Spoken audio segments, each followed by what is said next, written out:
வாழ்க்கைய சந்தோஷமா வாழ பழகிக்கிடுங்க.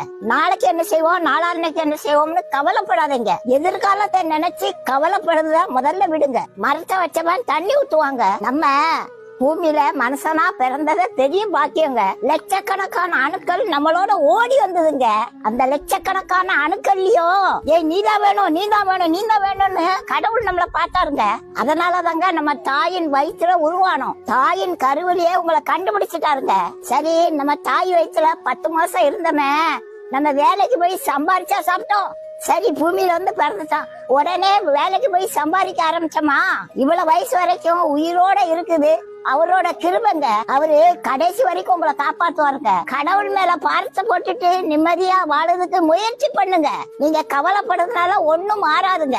நரைச்சு போன தலை முடிய கூட உங்களால கருப்பாக்க முடியாது. கையடிச்சாலும் 4 நாளைக்கு தான் கருப்பா இருக்கும். முடிய கூட மாற்ற முடியாத நீங்க உங்க வாழ்க்கையை நினைச்சு கவலைப்படுறீங்களா? கடவுள் உங்களை ஒரு நாள் கைவிட மாட்டாருங்க. நீங்க கவலைப்பட்டீங்கன்னா கடவுளை நம்பலன்னு அர்த்தம். கடவுளை நம்பினவங்க கைவிடப்பட்டதாக சரித்திரமே இல்லைங்க.